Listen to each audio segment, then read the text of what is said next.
یہ دیکھیں کریلا ہے، کیا رنگ ہے اس کا؟ یہ باہر جہاں لگا پکا اس ماحول نے اس کو سبز کر دیا۔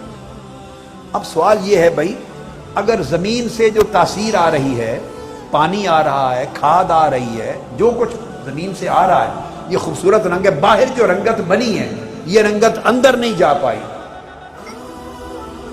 اندر سفید ہے۔ باہر کے ماحول نے اس کا رنگ سبز کر دیا، اندر پھل سفید تھا، اس نے اس کریلے کی اندر کی جلد کو بھی سفید کر دیا۔ یہ جلد اس کے ساتھ جڑی ہوئی تھی، اس کی رفاقت میں تھی، اس کی صحبت میں تھی، اس کی مودت میں تھی، اس کی قربت میں تھی، تو جو جلد کا حصہ اس کے قریب تھا اس پر وہی رنگ چڑھ گیا جو پھل کا اندرونی رنگ تھا، جو اس سے باہر تھا اس پر باہر والوں کا رنگ چڑھ گیا۔ یہ دیکھیے، یہ الیچی ہے، اس کو آب و ہوا سے، دھوپ سے، درخت سے جو رنگ ملا وہ سرخ ملا، ٹھیک ہے، سرخ رنگ ملا نا۔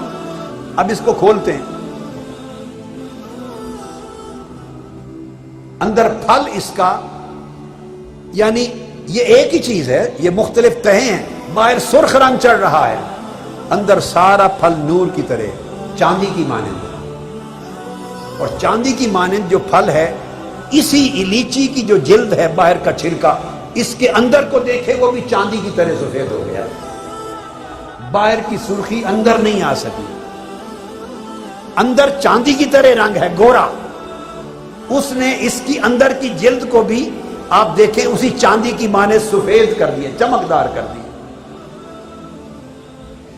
جلد کا چھلکے کا اندر کا حصہ چونکہ لیچی کے پھل سے جڑا ہوا تھا، جو حصہ جڑا ہوا تھا اس کا رنگ بدل گیا، جو حصہ جڑا ہوا نہیں تھا اس کا رنگ اور رہا۔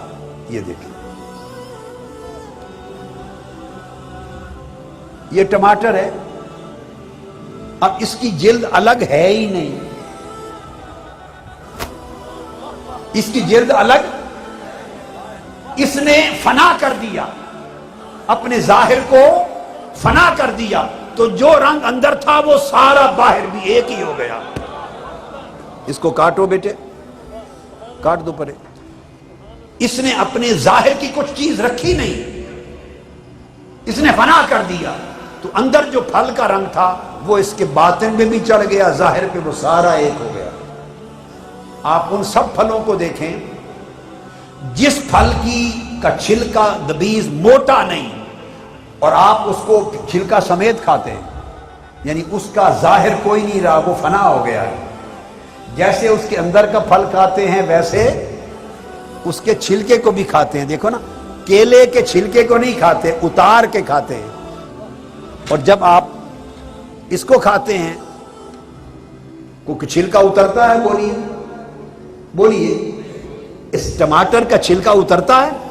اس کا چھلکا نہیں اترتا، اس نے ظاہر کو ختم کر دیا ہے، اپنے ظاہری وجود کو، ظاہری شناخت کو، ظاہری تشخص کو ختم کر دیا ہے، یہ فنا کے مرحلے میں چلا گیا ہے، اس کے اندر بھی وہی رنگ ہے، اس کے باہر بھی وہی رنگ ہے۔ اب اس کا فائدہ کیا ہوتا ہے؟ جتنا پیار آپ اندر سے کرتے ہیں اتنا ہی پیار باہر سے کرتے ہیں۔ جو کھاتے ہیں تو پورا ٹماٹر ہی کھاتے ہیں، اس کا چھلکا اتار کے نہیں پھینکتے، اس کا چھلکا اتار کے نہیں پھینکتے۔ کیا مطلب؟ اس کو اتنی قربت ملی کہ اب جہاں اندر کا پھل جائے گا وہیں اس کا چھلکا بھی جائے گا۔ اصحاب کہف کے کتے سے بھی سمجھ لیں نا مثال، وہ 309 سال جڑ کے بیٹھا رہا، سردی آئی، گرمی آئی، بھوک آئی، پیاس آئی، شدت آئی، جو حال آیا، اصحاب کہف اندر تھے، وہ ایمان والے مومن تھے، انسان تھے، یہ کتا تھا، اپنی نسل میں کتا تھا۔ کتا پلید ہوتا ہے، پلید ہو کر بھی 3 صدیاں جڑ کے ان کی قربت اور صحبت اور سنگت اور رفاقت میں بیٹھا رہا، جڑ کے بیٹھا رہا، جدا نہیں ہوا۔ اللہ پاک نے فرمایا بے شک تو کتا تھا، مگر اب تیرا حشر جہاں اصحاب کہف جائیں گے وہیں تو بھی جائے گا۔ جو کوئی اپنے آپ کو، اپنی شناخت کو، اپنے ظاہر کو اپنی ذاتی خصلت کو، اپنے آپ کو فنا کر دیتا ہے. کس میں؟ جس کی سنگت میں ہے، جس کی قربت میں ہے، جس کی رفاقت میں ہے، جس کی مودت میں ہے. جو خود کو فنا کر دیتا ہے، پھر جہاں وہ جاتا ہے اس کا محبوب، وہاں وہ بھی جاتا ہے.